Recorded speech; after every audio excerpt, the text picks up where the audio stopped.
Hello everyone, welcome you all. इस video के अंदर हम कुछ सेपरेशन टेक्निक्स के बारे में जानेंगे। क्योंकि मोस्ट ऑफ नेचुरल सब्सटेंस है वो केमिकली प्योर नहीं होते, वो किसी ना किसी कंपोनेंट से मिलकर बने होते हैं और एक तरीके के मिक्सचर होते हैं।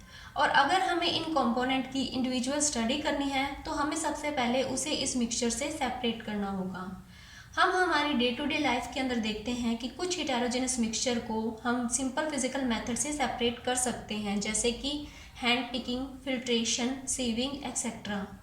लेकिन कुछ मिक्सचर ऐसे होते हैं जिन्हें हम इस टेक्निक से सेपरेट नहीं कर सकते, उनके लिए कुछ स्पेशल टेक्निक्स की ज़रूरत होती है। तो इस वीडियो के अंदर हम उन्हीं स्पेशल सेपरेशन टेक्निक्स के बारे में जानेंगे और ये भी देखेंगे कि कौन से कंपोनेंट को किस तरीके की टेक्निक से सेपरेट किया जाता है। तो सबसे पहले हम शुरुआत करते हैं इवेपोरेशन से। इवेपोरेशन को और भी अच्छे से समझने के लिए हम एक एक्टिविटी देखते हैं। इस एक्टिविटी के अंदर हम ब्लू या ब्लैक इंक से उसके कलर कंपोनेंट यानी कि डाई को सेपरेट करेंगे। इसके लिए हम आधा पानी का भरा हुआ बीकर लेंगे, फिर इस बीकर के माउथ पर वॉच ग्लास रख देंगे और इस वॉच ग्लास के अंदर कुछ ड्रॉप इंक की डालकर फिर इस बीकर को हीट करेंगे। तो जैसे हम हीटिंग को कंटिन्यू करते हैं वैसे वैसे इवेपोरेशन की प्रोसेस है वो भी चलती जाती है। और जब हमें लगे कि अब इसके अंदर और इवेपोरेशन नहीं हो रहा है तब हमें इस बर्नर को ऑफ कर देना है और ये हीटिंग है वो बंद कर देनी है। तो जैसा कि हम जानते हैं इंक मिक्सचर है डाई और वाटर का। इसके अंदर डाई एक नॉन वोलेटाइल सॉल्यूट है जबकि वाटर एक वोलेटाइल कंपोनेंट यानी सॉल्वेंट है। वोलेटाइल का मतलब है कि वो कंपोनेंट वेपर के अंदर कन्वर्ट हो सकता है। तो इस तरीके से हम देखते हैं कि जब हमने इस बीकर को जिसके माउथ पर वॉच ग्लास के अंदर इंक पड़ी है उसको हमने हीट किया तो इसके अंदर जो भी वाटर कंटेंट था वो वेपर की फॉर्म के अंदर कन्वर्ट होकर इस मिक्सचर से रिमूव हो जाता है। और जो वॉच ग्लास के अंदर रिमेनिंग मिक्सचर बचता है वो कलर्ड कंपोनेंट का होता है यानी प्योर डाई होती है। तो इस तरीके से हमने देखा कि अगर हमने वोलेटाइल कंपोनेंट को उसके नॉन वोलेटाइल सॉल्यूट से सेपरेट करना है तो हमें वहाँ पर इवेपोरेशन टेक्निक का यूज़ करना होगा। नेक्स्ट हम बात करते हैं सेंट्रीफ्यूगेशन टेक्निक की। कई बार ऐसे होता है कि कुछ लिक्विड्स के अंदर सॉलिड पार्टिकल इतने छोटे होते हैं कि अगर हम उस लिक्विड को फिल्टर पेपर से फिल्ट्रेट करें तो भी वो पार्टिकल इस फिल्टर पेपर को पास कर जाते हैं। तो इस तरीके के पार्टिकल्स के लिए फिल्ट्रेशन टेक्निक है वो यूज़ नहीं कर सकते। तो इस तरीके के मिक्सचर के लिए हम जिस टेक्निक का यूज़ करते हैं उसे हम सेंट्रीफ्यूगेशन बोलते हैं। सेंट्रीफ्यूगेशन मेनली जिस प्रिंसिपल पर वर्क करता है वो ये कि अगर हम किसी भी मिक्सचर को बहुत तेज़ी से रोटेट करें तो उसके अंदर जो भी डेंसर पार्टिकल है वो बॉटम की तरफ शिफ्ट हो जाते हैं और जो भी लाइटर पार्टिकल है वो अपर यानी टॉप की तरफ रह जाते हैं। तो इस तरीके से हम देख सकते हैं कि अगर हमें किसी लाइटर और डेंसर पार्टिकल्स को सेपरेट करना होगा तो हम वहाँ पर सेंट्रीफ्यूगेशन टेक्निक का यूज़ करेंगे।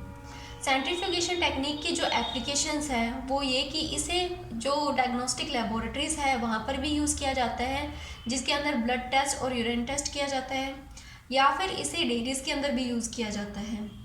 जब क्रीम से बटर निकालना हो तो भी सेंट्रीफ्यूगेशन टेक्निक यूज़ की जाती है। और हम जनरली देखते हैं जो वॉशिंग मशीन के अंदर कपड़े सुखाए जाते हैं उनको स्क्वीज़ करके, तो वहाँ पर भी सेंट्रीफ्यूगेशन प्रिंसिपल का ही यूज़ किया जाता है। तो इस तरीके से हमने देखा कि इवेपोरेशन और सेंट्रीफ्यूगेशन टेक्निक क्या है। नेक्स्ट हम बात करते हैं सेपरेटिंग फनल के बारे में। सेपरेटिंग फनल जैसा कि आपको अपनी स्क्रीन पर दिखाई दे रहा होगा, इसके अंदर सबसे पहले हम एक एक्टिविटी से समझते हैं कि सेपरेटिंग फनल का यूज़ किस तरीके से किया जाता है। तो इस एक्टिविटी के लिए हम केरोसिन ऑयल लेंगे और वाटर लेंगे और इन दोनों को आपस के अंदर अच्छे से मिक्स करके एक मिक्सचर का फॉर्मेशन करेंगे। फिर इस मिक्सचर को सेपरेटिंग फनल के अंदर डालकर थोड़े टाइम के लिए इसे अनडिस्टर्ब छोड़ देंगे। हम देखेंगे कि थोड़े टाइम बाद में ऑयल और वाटर की सेपरेट लेयर का फॉर्मेशन होना स्टार्ट हो जाता है और जो इन लेयर का बनना है वो डिपेंड करता है ऑयल और वाटर की डेंसिटीज़ पर। तो इसके बाद में जब इनकी सेपरेट लेयर बन जाती है तो हम देखते हैं कि जो वाटर है वो लाइटर है एज़ कम्पेयर टू ऑयल, इसलिए उसकी जो लेयर है वो बॉटम की तरफ बनेगी और जो ऑयल है वो टॉप की तरफ लेयर बनाएगा।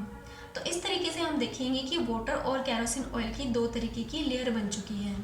अब हम इसके स्टॉप कॉक को ओपन करके वाटर को यहाँ से रिमूव कर देंगे और जैसे ही पूरा वाटर रिमूव हो जाएगा उसके बाद में हम इस स्टॉप कॉक को बंद कर देंगे। फिर इस सेपरेटिंग फनल के अंदर हम देखेंगे कि सिर्फ केरोसिन ऑयल ही वो रिमेनिंग पार्ट बचा है। तो इस तरीके से हम देखेंगे कि अगर हमें सेपरेट करना हो दो इमिसिबल लिक्विड्स को, तब हम वहाँ पर सेपरेटिंग फनल का यूज़ करते हैं। यहाँ पर इमिसिबल का मतलब है दो ऐसे लिक्विड जिनको आपस के अंदर मिलाया नहीं जा सके या जो आपस में मिलने योग्य नहीं है, तो इस तरीके के लिक्विड्स को हम इमिसिबल बोलते हैं। अब जो सेपरेटिंग फनल है इसकी एप्लीकेशन क्या है? तो सबसे पहले इसकी एप्लीकेशन होगी कि इससे हम ऑयल और वाटर को सेपरेट कर सकते हैं। दूसरा, आयरन ओर से आयरन को भी एक्सट्रैक्ट कर सकते हैं, क्योंकि फर्नेस के अंदर टॉप की तरफ लाइटर स्लैग है वो इकट्ठा हो जाता है, जबकि बॉटम की तरफ आयरन है वो मोल्टन फॉर्म में मिल जाता है।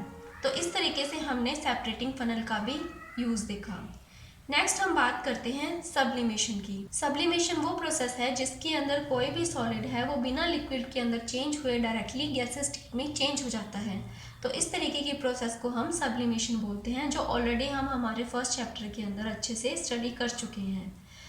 तो अगर हमें सब्लिमेबल वोलेटाइल कंपोनेंट को उसके नॉन सब्लिमेबल इम्प्योरिटी से सेपरेट करना होगा, तो हम वहाँ पर सब्लिमेशन टेक्निक का यूज़ करेंगे। इस टेक्निक से सेपरेट होने वाले कुछ एग्जांपल्स हैं, जैसे कि कैम्फर, अमोनियम क्लोराइड, नेफ्थलीन और एंथ्रासीन। ये सभी क्या है, सब्लिमेशन प्रोसेस से सेपरेट किए जा सकते हैं।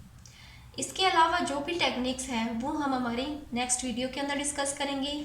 इस वीडियो के लिए इतना ही। आई होप आपको वीडियो अच्छा लगा होगा। अगर वीडियो अच्छा लगा तो please like, share and subscribe कीजिए। Thank you.